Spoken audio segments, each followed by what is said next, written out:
In celebration of the 250th anniversary of the United States,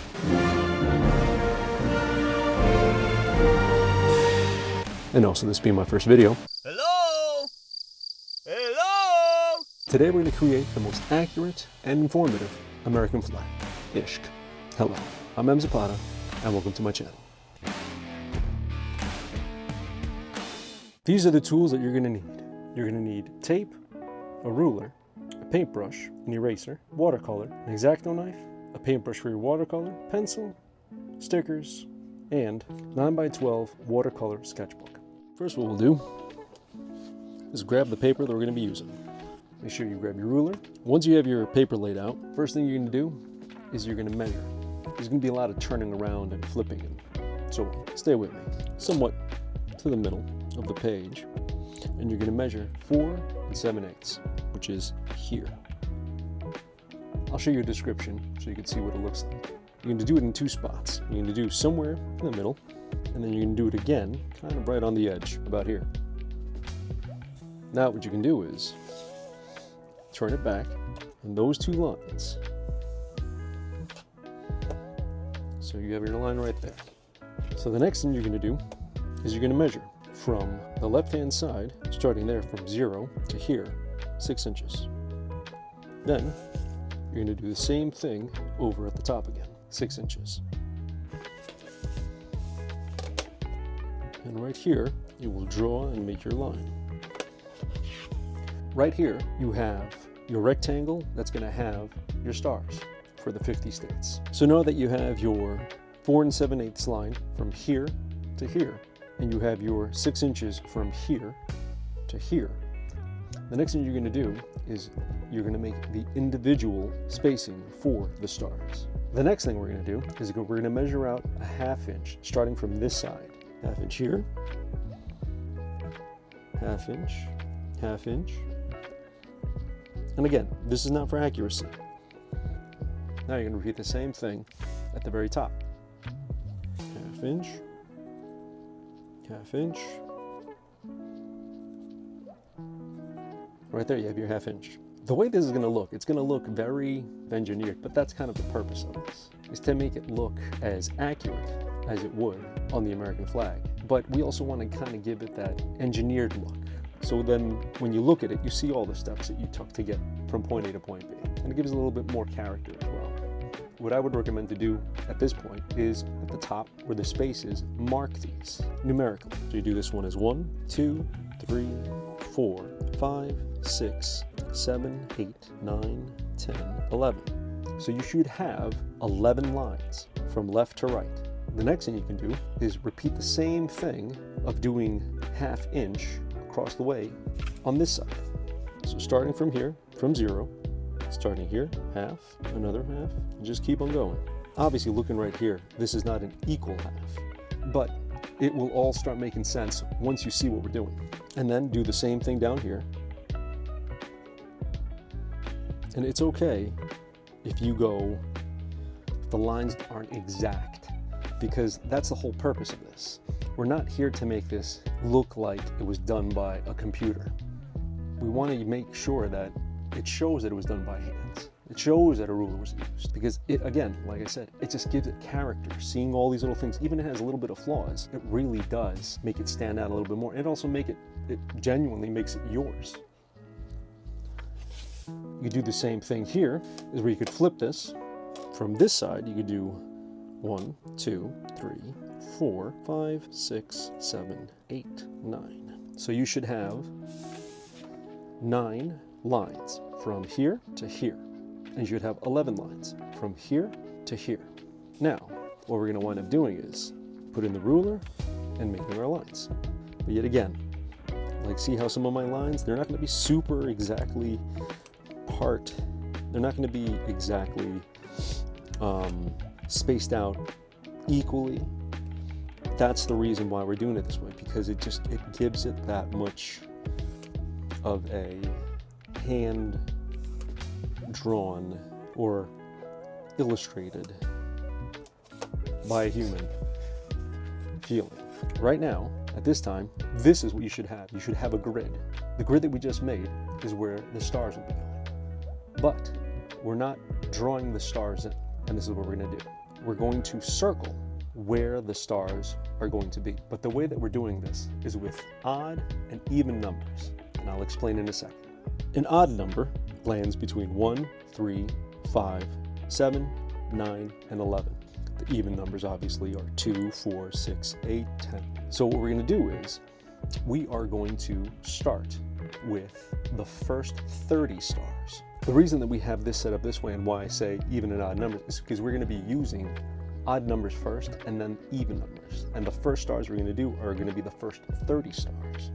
So what we're going to do is, starting from here, we're going to make a circle with only the odd numbers. 1, 3, 5, 6, 9, and 11. And then we're going to do the same thing coming down the grid. 1, 3, 5, 7, 9. And now we're going to fill the inside with the odd numbers right here. 3, 5, 7, 9, 11. The same thing to the next row. So if you noticed, in this grid we've used only the odd numbers. Now the other 20 stars. So, which would be 2, 4, 6, 8, 10. And then coming down would be 2, 4, 6, 8. And then you repeat that again.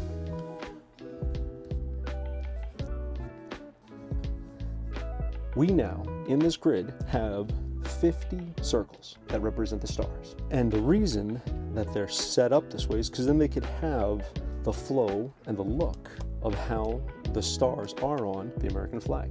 Now it's time to put in the stripes. And we're going to turn our paper, and what we want, we know that this line is almost the middle of this. And the reason I say almost is just because you could see that this is a little bit bigger than this side, right here.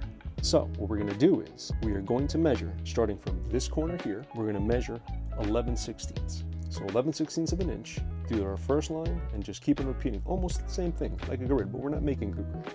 Starting from this side, we'll do 11/16. I wrote it down on my ruler already so then I could just move quicker, and you'll see as I start from here, this doesn't have to be accurate. So we use that middle line, and now we keep on moving forward. 11/16, another 11/16, 11/16, and 11/16. So now we're going to do the same thing in the center. So if you want to make it easier, what you can do, you can erase these guys so it doesn't get you confused. So you erase these lines that you already made.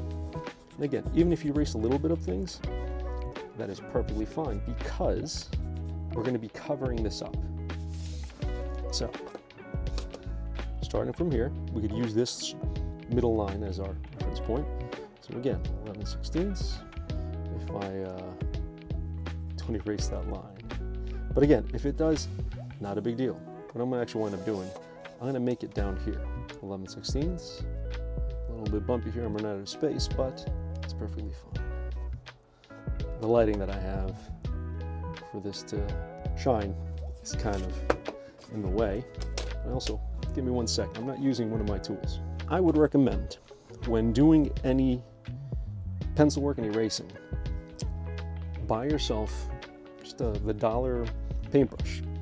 It's one of the best tools that I could recommend because if you noticed, if you see something and you wipe it with your hand, it'll just smudge it. But if you clean it up, you don't want to smudge it. Again, best dollar or 99-cent tool for art. So now, I got everything all set here. So now what we're going to do is I'm going to put my ruler and draw the straight lines. So again, the spacing between these lines are 11/16. So now we will do the same thing here. From this point, just make our lines.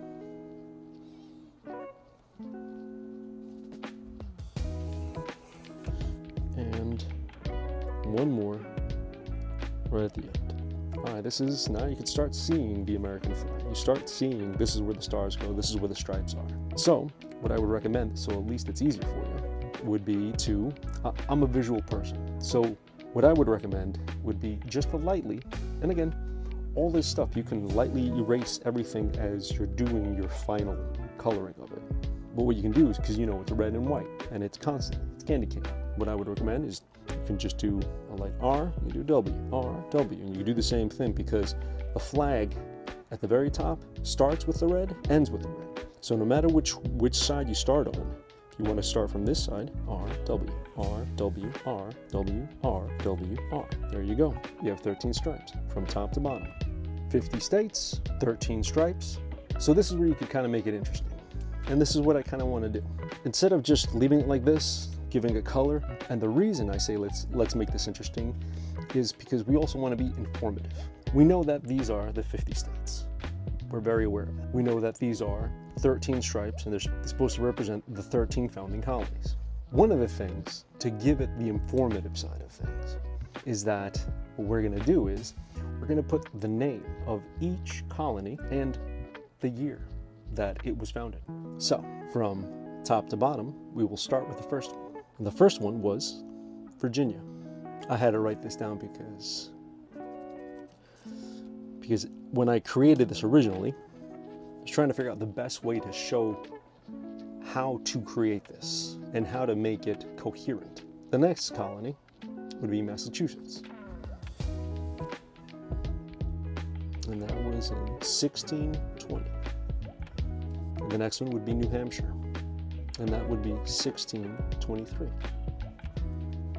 And this is where the informative part comes in, because some of these dates, honestly, did not even, other than looking them up and trying to find them, from my days of being in school, for the life of me, none of this, I guess the retention that I had from many, many years ago, I could not remember specific date. But for something like this, to kind of give it a little bit more of a real taste of history, and something that you're creating, and something that has such an important, powerful representation of where we live, I felt that this really has more of an impact. You're seeing a flag with the origin of those 50 states. But I think the other thing that I like about this is just because I've never seen the American flag represented or have the dates of the colonies, or the 13 first colonies, on it, but also having the names on the side of them, the dates on the side of them. It gives it a little bit more history. Because sometimes I have to admit, I don't remember a lot of this stuff. And I think it's just because I haven't been in school in a very long time, and a lot of things nowadays, as you look online for yourself, it's really neat when I research on things and find myself going, wow, I don't know that these were the dates and how close they were to one another. But it's just neat because as I was looking at this, I really was going, wow, that's really cool that you get to see the growth that was happening during that time to get to where we are now for the 250th anniversary. Okay, and this is what we got. To go over it one more time, we have our stars, we have our stripes. And now, what we're gonna do, before we move on, we're gonna grab our eraser and just lightly go over everything. We're not trying to erase everything off because we still want to visibly see it, but if it's too dark and you want to just not have it stand out as much when we're done coloring this, absolutely go for it. So I feel like it gives it a look that it's kind of been here for a little bit, and time is taking away its color a little, or its darkness. I'm not trying to erase all of the lines, but enough where it just looks like it's faded out a little bit. Again, grab your brush. Now we're gonna do the same thing where the stars are gonna be. Just lightly, you flip it over, and again, it's just to kind of give it a look as if it's been there for a long time and it's faded. Grab your brush.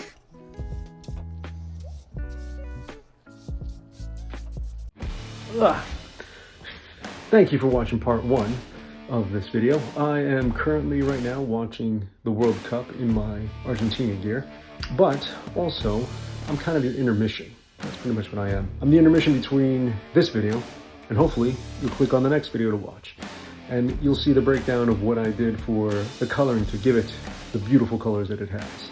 So I appreciate you. Thanks for watching, and Click to watch the next video. Click. I'm trying to convince you. Just click on the video. No one will notice. I'll notice. Love you. Ciao.